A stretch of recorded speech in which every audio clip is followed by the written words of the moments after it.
I'm Amanda and welcome to another one of my quilt block tutorials. In this video I will be showing you how to piece together this darling love heart block that I have just been absolutely obsessed with over the last couple of weeks. I've opted to use just the one print in this block for this video, but you can do this block in lots of different ways. This is just another one that I have made using just a whole different range of coloured solids, and I think that looks really quite cool and awesome. In this tutorial I will not only be showing you how to piece together this block, but I will also be showing you a very quick and simple technique of how to make half square triangles. If you are a newbie to patchwork and quilting, keep watching because this is definitely a technique that will help you along your quilting journey. Before we get underway, I just want to let you know that all of the measurements and cutting instructions that you will need to make this block are all down in the description box below. So let's get this block underway. So I'm going to start at the piecing stage of this block because I just want to show you the different elements that make up this block. We've got half square triangles here up the top, and we've also got them here and here. And everything else that fills in the spaces are 3.5 inch squares.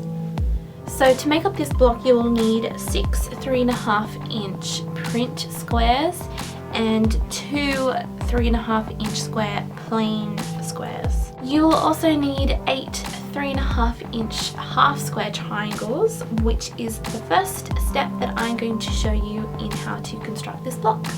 So to do our half square triangles I have 8 3 7/8 squares here, 4 of cream and 4 of print. With our cream squares, I'm going to draw a line from one end to the other, so from this corner to this corner, to help with our half square triangle making. So just draw a line with a lead pencil and your ruler on all 4 of the cream squares. Next I'm going to take a pink square and match it with a cream square. Make sure the print side is facing up and also the side with the lead pencil line is facing up, and we're just going to pair them together, making sure all the corners match up, and if you like you can pop a pin just in the middle. And we're just going to do the same thing to all 4 squares. We're ready to now take these to the sewing machine. So at the sewing machine we want to place our lead pencil line that we've got through the middle on the right side of our quilting foot on our machine. This will create a line to the left of our lead pencil line. Take the pin out and keep going. Once we get to the end of that, leave it there and we will chain piece all of these together by feeding the next one through. Remember putting the lead pencil line to the right of our 1/4 inch foot. Once you've reached the end of that one, we want to take it out, flip them around. So what we have is the stitch line that we just did here on our right. We've got the lead pencil line in the middle, and we want to do exactly the same thing, placing our 1/4 inch foot to the right of this line, and we're just going to sew through all of them, chain stitch them all together.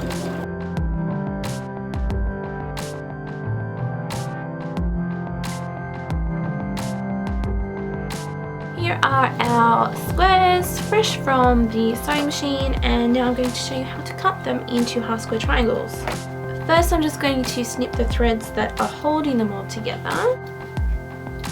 Next I'm going to place one on my mat, place my ruler along the lead pencil line, and with my blade I'm just going to cut from corner to corner, and doing that I unveil a beautiful half square triangle. Do exactly the same for the other 3.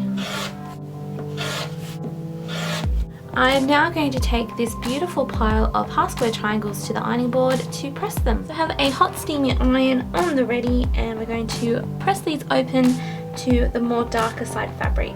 I'm going to set the seam first by ironing over it, and then open the block up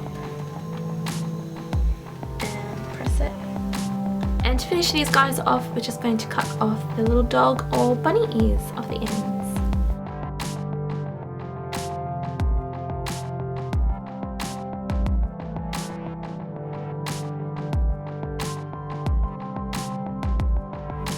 Now that the design of the block is laid out the way that we want it, we're going to piece it together. And the way that I'm going to do this is I'm going to separate it in half, like so. Oh, broken heart, oh dear.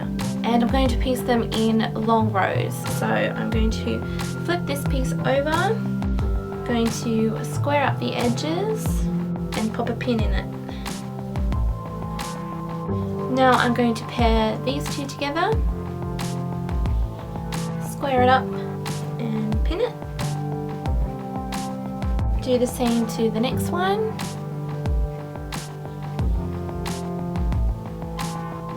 And then again to this one. So that's one row all pinned, ready to go, and I'm going to do exactly the same thing to this side.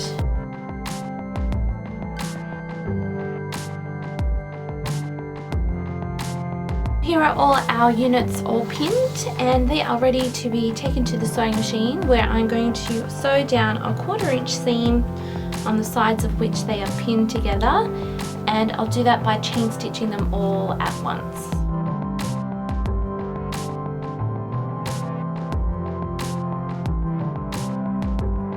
So here are my squares all chain stitched, and I've just laid them back in the way that I had them when they were pinned. I'm just going to snip the threads that are joining them all together so I can open them up. Open them up so you've sort of got your layout in the right way. The next step is to join these little duos down the middle here. Flip this bit over like that. Just square up the edges and put a pin in it. Do the same for this one. Same for the next. And same for the last one. When you're joining two pieces that have half square triangles and they're meeting here at a point, just make sure that they're sort of lined up together. You want those edges to be sitting right on top of each other so that when you sew your 1/4 inch line, when you open them up, you'll have a lovely fresh point. So I'm just going to pin that and add it to our others.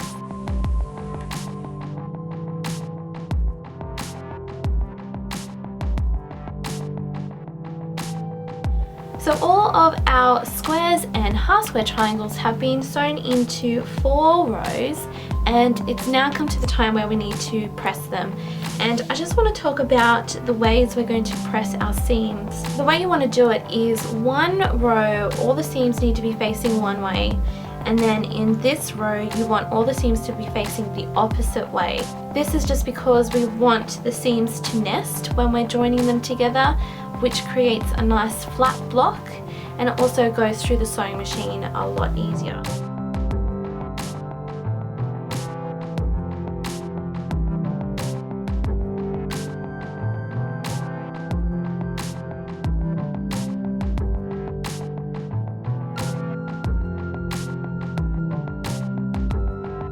So here are our pressed rows, and they are ready for our last step, which is to piece them all together. The way I'm going to do it is separate these bottom 2 rows from the top 2 rows, and I'm going to piece these guys together and then these guys together, and then join the 2 together to finish the block. Starting with our top 2 rows, I'm going to flip this one over the top, nest the 2 middle seams together, aligning the edges along the top, pop a pin in the middle of those seams, then flatten it out, nest up the 2 other side seams, pop some pins in those, and I also just like to put them just on the end. I'm going to do exactly the same thing for the bottom 2 rows.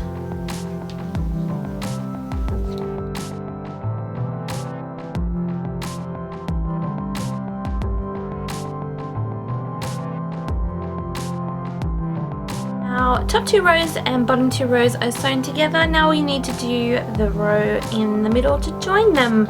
So I'm just going to flip that over the top, nest these seams in the middle, nest and pin the outside seams.